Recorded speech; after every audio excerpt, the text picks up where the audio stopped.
हमारे गुनाह और पाप उससे बख्शे जाएंगे और हमें परमात्मा का वो रास्ता मिलेगा कि जिसके पास पहुंचने के बाद में पुनः संसार में या इस आवागमन के चक्कर में नहीं पड़ेंगे। सब रोगों से, बीमारियों से, चिंताओं से, सब चीज़ों से नाम निवृत्ति दिला देगा। आप सभी को राधा स्वामी। देखिए, जो आज का सत्संग का विषय है उसमें महाराज जी ने बताया कि गीता में श्री कृष्ण जी का आधार संदेश है, जब तक धर्म की हानि होती है, कुर्तियाँ पैर पसारने लगती है। उन कुर्तियों को, उन बुराइयों को दूर करने के लिए संत इस धरती पर आते हैं और दुखी जीवों का कल्याण करते हैं। तो जो आज का सत्संग का विषय है उसे महाराज जी ने बताया कि जब जब कोई संत प्रकट हुए हैं तब धुंध मिट्टी और उजियारा हुआ है। धुंध का तो अंधेरा नहीं होता, अंधेरा तो किसी भी प्रकार से प्रकाश पुंज से हट सकता है, लेकिन जो इंसान के अंदर का मैल है उसे केवल सत्संग हटा सकता है।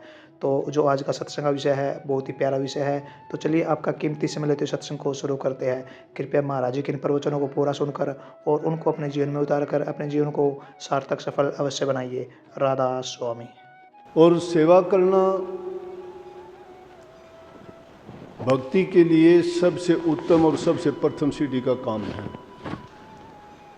ये चीज़ हमने पंजाब से सीखी है। पंजाब में 10 गुरु हुए हैं, सिख गुरु। उन्होंने सबसे बड़ी चीज़ सेवा को ही बताया है। और जब इसको देखा जाता है तो निश्चित रूप से सेवा ही भक्ति का सच्चा रूप है। जो सेवा करता है वो भक्ति भी करता है, सेवा करता है वो प्रेम करता है, सेवा करता है उसके दिल में श्रद्धा होती है। वैसे भी आम कहावत में भी हम कह देते हैं कि कर सेवा तो पा मेवा। मेवा कहते हैं बहुत उत्तम पदार्थ को, और मेवा कोई अलग से ऐसी चीज़ नहीं कि जिसको मेवा नाम दिया गया, नहीं। उत्तम से उत्तम चीज़ जिसमें बहुत आनंद आता हो, बहुत शांति मिलती हो और उसको प्राप्त करके इंसान को बहुत खुशी मिलती हो, उसको मेवा बोलते हैं। तो सेवा करके मेवा मिलने का हम तो शायद जितनी जिसकी समझ है, जितनी बुद्धि है, कोई संसारी पदार्थों को जानता है तो उनको प्राप्त करके सोचता है कि यही मेवा है। किसी को सेवा के बदले में धन मिल जाता है उसको मेवा मानता होगा, किसी को सेवा के बदले में कोई पारितोषिक इनाम मिल जाए उसको ऊंचा मानता होगा। लेकिन यहाँ ऐसी कोई चीज़ नहीं। यहाँ जो मेवा मिलती है वो एकदम परमार्थी दौलत है, जिसके लिए बड़े बड़े योगी, जपी, तपी, सन्यासी, संत, महात्मा, फकीर, ओलिया, जिन्होंने अपने पूरे जीवन को इस कार्य को लगा कि उस मेवा को प्राप्त करना चाहा, वो संतों ने इस युग में सेवा के माध्यम से प्राप्त करने का सबसे सरल तरीका बताया। जो इंसान सेवा करता है वो सारी चीज़ें जिनकी ज़रूरत पड़ती है एक भक्ति करने वाले व्यक्ति के लिए, वो इससे सहज में प्राप्त हो जाती है। सेवा करने से इंसान का अहंकार जाता है, सेवा करने से उसके दिल में प्रेम पैदा होता है, सेवा करने वाले की श्रद्धा अटूट होती है। बिना श्रद्धा के कोई सेवा नहीं कर सकता, बिना प्रेम के कोई सेवा नहीं। सेवा का नाम सेवा कर्म ही है, काम ही है। लेकिन जिस काम को हम करते हैं, दुनियादारी के इस संसार के कामों को करते हैं, वो भी सेवा है।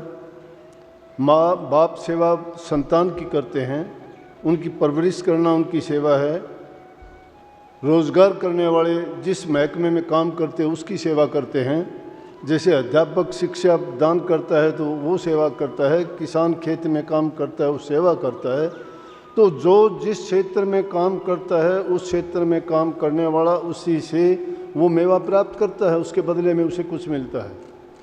लेकिन जो सेवा आप करने के लिए आए हो उस सेवा के लिए ना तो आपकी कोई इच्छा है, आपकी सेवा कामना रहित है, कामना सहित नहीं। जो सेवा कामना रख के की जाती है वो सेवा इतनी अच्छी नहीं होती। लेकिन क्योंकि सेवा करता है तो उसको मिलता तो ज़रूर है, लेकिन हम जो सेवा यहाँ करते हैं उसके पीछे आपकी कोई कामना नहीं है कि उसके बदले में आपको मिले। लेकिन उसके बदले में आपको जो गुप्त रूप से प्राप्त हो रहा है वो चीज़ें मैंने जो पहले बताई हैं वो अपने आप ही आपको मिलती जा रही हैं। मन में शांति आती है, प्रेम आपको मिलता है, अहंकार आपका चला जाता है। तो ये चीज़ें एक भगत के लिए, एक साधक के लिए ज़रूरी है कि उन चीज़ों को अपने मन से निकाल दे। अपने जीवन में अगर वो चीज़ें उनसे जुड़ी हुई हैं तो वो भक्ति के रास्ते में बाधक बन जाती है। अगर सीधा उन चीज़ों को कोई चाहता है कि मैं उन चीज़ों को छोड़ दूं, अगर उन पर नज़र भी रखता है तो वो किसी न किसी काम में पक्षपात बन के वो चीज़ें उसका रास्ता रोक के रखती हैं। परंतु अगर हम सेवा के काम में जब लग जाते हैं, सेवा के काम में देखते होंगे बड़े बड़े जितने मंदिर हैं, मस्जिद हैं, गुरुद्वारे हैं, उनमें आपने देखा होगा सेवकों को सेवा करते हुए कितना प्रेम से करते हैं, मस्ती में होते हैं, उनको परवाह नहीं है कौन आता है कौन जाता है। उनके निमित्त जो सेवा होती है उनकी दृष्टि सिर्फ सेवा पे ही होती है। लेकिन सेवा करते हुए उनके दिल के अंदर भावना क्या होती है? भावना यही होती है कि अगर वो गुरु की महिमा जानते हैं तो गुरु के दर्शन के लिए लालसा होती है। अगर उनकी भक्ति करने की है तो कोई उसको चाहता है कि मैं संसार से मुक्त हो जाऊं, दोबारा संसार में ना आऊं। अगर उनको किसी नाम का, भजन का या जो भी उनको कुछ मंत्र दिया गया है, कई उनका चिंतन करते रहते हैं मन में और उसी का सुमन करते रहते हैं। उसके मनन से, चिंतन से, सुमन से मन की शुद्धि होती है और शुद्ध मन में ही आदमी उस नाम की महिमा को जान सकता है। जब तक हमारा मन पवित्र नहीं है, हमारी भावनाएं शुद्ध नहीं हैं या मन में दूसरी चीज़ें जब तक भरी हुई हैं, तब तक हम उस सेवा को पूर्ण रूप से न कर पाते हैं। एक इंसान सेवा करता है लेकिन सेवा करते हुए उसकी भावना कुछ और होती है तो ना तो सेवा में गिरती होती है और ना ही उसको उसमें कुछ आनंद प्राप्त होता है। क्यों नहीं होता? कि मन उसका और कहीं लगा हुआ होता है। और ये मन जब कहीं दूसरी चीज़ में, जैसे आप यहाँ बैठे हुए हो, मैं जो बोल रहा हूँ आप उस ध्यान उसमें नहीं है, आपका मन या आपके विचार या ख्यालात कहीं बाहर हैं, तो इसे बोलने का आप पर कोई असर नहीं है। कुछ देर के बाद में शायद आप किसी दूसरे से पूछोगे कि आज के सत्संग में क्या बताया था, सेवादारों के लिए क्या कहा गया था। और आदमी अगर जो भी कुछ आप प्राप्त करना चाहते हो तो मैं कहता हूँ निष्काम भाव से, कामना रहित होकर अगर तुम सेवा करते हो तो तुम्हें सब कुछ मिल जाएगा। इसकी कहानी बताता हूँ। एक छोटी सी, एक बच्चा था, किसी टाइम एक राजा का गुजरना हुआ वहाँ से। जब राजा वहाँ से गुजर रहा था तो बड़े बड़े लोग, कोई धनवान था, कोई ऊंचे पद वाला था, कोई प्रतिष्ठित लोग थे। राजा जब वहाँ से आया तो राजा का थोड़ा रुकने का इंतज़ाम किया, उसको चाय पानी पिलाया। और राजा जब उनके पास आया तो राजा ने उनसे हाथ मिलाया, उनसे हालचाल पूछा। राजा ने भी उनसे पूछा कि आपका क्या हालचाल है मित्रों, जो भी उनको अच्छे ढंग से बड़े सम्मानजनक शब्दों में उनका अभिवादन भी किया। एक छोटा बच्चा ये देखता है, उसके मन में तीव्र इच्छा पैदा होती है कि देखो इन सब ने किस ढंग से राजा से मिले हैं। राजा इतना बड़ा होता है कि कितने लोग उसके हुक्म की पालना करते हैं, कितने लोगों का पालक होता है, उनसे न्याय करता है, वो उनको कितना सम्मान देते हैं। राजा जितना ऊंचा पद तो कोई हो नहीं सकता। कभी मुझे भी ऐसा हो सकता है कि मेरे से भी राजा कभी हाथ मिला के मुझसे भी ये पूछे कि मित्र क्या हाल है। बस इसी भावना को उसने पाल लिया, अपना काम करता जाता है, लेकिन ये विचार मन के अंदर इतना पुख्ता हो गया, जहाँ कहीं जाता है इसी ख्याल में, इसी विचार में सोचता रहता है कि मुझे भी कभी ऐसा अवसर मिले। लेकिन जो इंसान अपने मन के अंदर एक भावना मजबूत बना लेता है और उसी का चिंतन करता है, मन की सारी शक्तियाँ उसी में लग जाती हैं, तो निश्चित रूप से वो उसका काम कभी ना कभी फलदायक होता है। सुमन नाम का क्या है? भक्ति है क्या?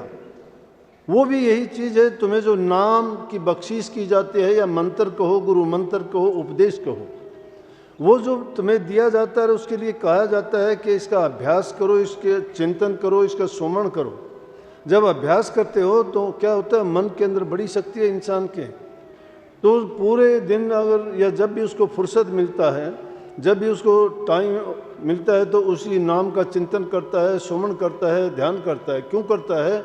कि उसके पीछे भावना तो ये है कि नाम के सुमन से हमारे पाप धुल जाएंगे, बुरे कर्म है उनका जो प्रभाव है वो हट जाएगा, हमें उनके परिणाम भोगने नहीं पड़ेंगे, हमारे गुनाह और पाप उससे बख्शे जाएंगे और हमें परमात्मा का वो रास्ता मिलेगा कि जिसके पास पहुंचने के बाद में पुनः संसार में या इस आवागमन के चक्कर में नहीं पड़ेंगे। सब रोगों से, बीमारियों से, चिंताओं से, सब चीज़ों से नाम निवृत्ति दिला देगा। निश्चित रूप से उन लोगों को इसका फल प्राप्त होता है, क्योंकि उनके दिल में ये एक भावना है, उन निश्चय है, उनकी आस्था पक्की है। गुरु ने उनको ये एक वचन दिया है कि तुम ऐसा करोगे तो उन्होंने अपने मन की शक्ति लगाई और देखते ही देखते वही मंत्र उनके सभी काम करता है, सिद्ध हो जाता है। किसी भी चीज़ की सिद्धि प्राप्त करने के लिए तुम किसी भी चीज़ में सिद्धि और कोई चीज़ नहीं है। तुम उसको कभी ये मानते हो कि वो कहीं ऊपर से आती है या कोई उसको देता है। सिद्धि तो जमींदार भी प्राप्त करता है, हल चलाना सीखता है। हल चलाना जब उसको शुरू में बड़ी गौर करनी पड़ती है, तवज्जो देनी पड़ती है, लेकिन जब वो हल चलाना सीख जाता है उसको परवाह नहीं, फिर तो बीज भी डालता है उसी हाथ से, सीधा बैलों को भी लेके चलाता रहता है और उसको परवाह ही नहीं, देखता रहता है इधर उधर भी सब, क्योंकि उसने उसमें निपुणता प्राप्त कर ली। यही है वो सिद्धि। किसी चीज़ को करते करते उसको इतना उसमें पारंगत हो जाओ कि आपको उसका सब चीज़ों के बारे में ज्ञान प्राप्त हो जाए, यही सिद्धि है। तो जब नाम का सुमरण करते हो, लेकिन विडंबना है ये, हम ऐसा करते नहीं हैं। हमने नाम तो ले लिया, लेकिन नाम लेने के बाद में नाम के गुण को नहीं पहचाने हैं। अगर नाम के गुण को पहचानते तो हम उसका सुमरण करके, चिंतन करके हम भी उससे लाभ प्राप्त कर लेते, लेकिन हम तो नाम लेके भी वैसे के वैसे रह जाते हैं। क्यों रह जाते हैं कि गुरु ने जो बताई उसे ढंग से ना तो उसका अभ्यास किया, ना कभी उसका चिंतन किया, और ना ही उसमें अपने मन को पूर्ण रूप से कभी लगाया। लेकिन बात उसकी थी, उस बच्चे ने अपने मन में यही भावना उसने पाल ली कि हो ना हो मैं कोई तरीका ऐसा खोजूंगा। बहुत से लोगों से मिला कि मुझे कोई तरीका बताओ। लोग बोले कहाँ तू, कहाँ राजा, कहाँ गंगू तेली, तेरी क्या औकात है, तू गरीब आदमी, तुझे कोई पूछने वाला नहीं। राजा के पास तो बड़े बड़े धनाढ़ लोग हैं, ऊंचे पदों के लोग हैं और वो मिल सकते हैं। तुम्हारी हमारी औकात नहीं है कि राजा से मिल सकें। अपना जो तेरे निमित्त काम है उसका करता रहे, और क्यों ऐसी बात करता है। लेकिन ऐसे करते करते एक व्यक्ति मिला, उसने कहा अगर तेरी ये भावना ही है और अगर तू ऐसा चाहता ही है तो ये तो कोई महात्मा या फकीर, कोई संत आपको ये रास्ता दिखा सकता है, और कोई आपको ये नहीं बता सकता। चलो, उसकी इच्छा बड़ी तीव्र थी और वो किसी भी प्रकार से इसको छोड़ नहीं सकता था। उसने अपने मन में इस बात को पुख्ता कर लिया कि हो ना हो, चाहे ज़िंदगी में कुछ भी हो जाए, मैं ये काम करके रहूँगा, मैं ये काम करके रहूँगा। जब भी कोई ऐसा संकल्प उठा लेता है मन में, मैं ये करके रहूँगा, तो वो इंसान कर लेता है। क्यों कर लेता है कि वो चाहे उसमें कितनी बार असफलता हो, घबराता नहीं, गिरता नहीं, उठता है। असफलताओं से घबरा के बैठ जाना तो अपनी निर्बलता और दुर्बलता दिखानी है। कभी भी अपने साहस को ना छोड़ो। हिम्मत करके अगर तुम लगते हो तो जो इंसान हिम्मत करके लगता है उसको शक्तियाँ देने के लिए प्रकृति की सारी शक्तियाँ आ जाती हैं और उसको ताकत दे के उभार देती हैं, और उसी में वो शक्ति प्रदान कर देती हैं, जिसके कारण अंत में उसको सफलता जरूर हासिल होती है। अगर नहीं भी होती तो उसको संतुष्टि उस चीज़ से हो जाती है कि उसको क्यों नहीं हुई। परमात्मा ने सबके लिए रास्ते खोले हैं, सबके लिए जो द्वार बनाए हैं वो हैं, लेकिन हम जब अपनी हिम्मत खुद हार जाते हैं तो वहाँ तक हमें पहुँचाने वाला दूसरा कोई नहीं है। हिम्मत हमें खुद को ही जुटानी पड़ेगी। एक आदमी जब आगे चलता है, कारवां तो धीरे धीरे बनता है, उसके पीछे चलने से बनता है। लेकिन जब खुद का ही उद्देश्य लचपचा हो, ढीला ढाला हो और उसमें भी कमी हो, उद्देश्य में भी शुद्धता, पवित्रता की जरूरत है। आदमी सोचता कुछ है, करता कुछ है, मन की तवज्जो कहाँ लगा रखी है, उस चीज़ में कामयाब नहीं होता। एक आदमी एक बार में 10 काम सोचता है, मैं ये भी कर लूँ, वो भी कर लूँ, वो भी कर लूँ, उसमें वो कहीं भी टिक नहीं पाता है। जो भी करना चाहते हो उसमें निश्चय करके पूरे श्रद्धा, विश्वास और पूरी तवज्जो के साथ जो करते हो तो उस काम को निश्चित रूप से आप कर पाओगे, ये मेरा मानना है। और ऐसा जिन लोगों ने करके दिखाया है, जो ज़िंदगी में कामयाब और सफल हुए हैं, वो लोगों के लिए एक संदेश भी छोड़ के गए हैं। उन्हीं लोगों ने ये संदेश दिए हैं कि हिम्मत मर्द मद्दे खुदा, कि जो लोग हिम्मत करके लगते हैं, खुदा उनकी मदद करने के लिए उनके साथ आके लग जाता है। उसने भी ऐसा ही किया। उनके कहने से ढूंढते ढांढते एक महापुरुष के पास पहुंचा, संत के पास गया, वहाँ जाके सेवा करनी शुरू की। आप भी लोग सेवा करते हो ना, सेवा ऊंची नीची कुछ नहीं होती। सेवा जो करता है उसमें आदमी ये नहीं सोचता कि ये सेवा मैं क्यों करूं। जितनी नीची सेवा होती है उतना ही ऊंचा फल मिलता है। मैंने पंजाब का नाम लिया था, गुरुद्वारों में जो सेवा करते हैं, जूता साफ करने की जिसको सेवा मिलती है वो उसको बहुत बड़ी मानता है। सबके जूते जो उठा के साफ करके रखता है उसको ऊंची सेवा मानते हैं। पखाना है उनको धोना साफ करना जो सेवा करते हैं, कुछ लोग उनसे नफरत करते हैं, लेकिन वो बेचारे जो दूसरों की गंदगी साफ करते हैं उनको कितना ऊंचा और कितना सेवा का फल मिलता होगा, ये जो प्राप्त करते हैं उनको पता होता है। सत्संग को पूरा सुनने के लिए आपका बहुत बहुत धन्यवाद। हम आशा करते हैं आपने सत्संग को बड़ा ही ध्यान से सुना होगा। तो जैसे ही प्यारी साध संगत जी आपने सत्संग में सुना, महाराज जी ने बताया कि अगर हम बार बार असफल हो रहे हैं, हमें बार बार असफलता मिल रही है, तो उसके पीछे क्या कारण है और हम किस तरह जीवन में सफल हो सकते हैं और किस तरह हम अपनी बुराइयों को दूर करके अपने जीवन में प्रकाश भर देते हैं और कैसे हम संत सतगुरु शरण में जाते हैं तो गुरु किस तरह हमारा कल्याण कर देता है। तो कृपया महाराज जी ने जो बातें बताई है, कृपया उन बातों को आप अपने जीवन में अवश्य उतारिए और अपने जीवन को सार्थक सफल अवश्य बनाइए और हमेशा नाम का सेवन हमेशा करते रहिए। अपने जीवन को गुरु के चरणों में लगा दीजिए ताकि गुरु आपका कल्याण कर सके, क्योंकि गुरु ही एक ऐसा मात्र रास्ता है जो हमारे जीवन का कल्याण कर सकता है और हमारे जीवन को आगे बढ़ा सकता है। तो अपने मन को, अपने तन को, अपने धन को गुरु के चरणों में अर्पित कर दो और अपने जीवन में निहाल हो जाओ। और अगर आपको सत्संग बहुत अच्छा लगा तो कमेंट बॉक्स में राधा स्वामी लिखकर पुण्य भागीदार अवश्य बनिए। मिलते हैं जल्दी एक नए और बहुत ही प्यारे प्रवचनों के साथ। तब तक के लिए राधा स्वामी।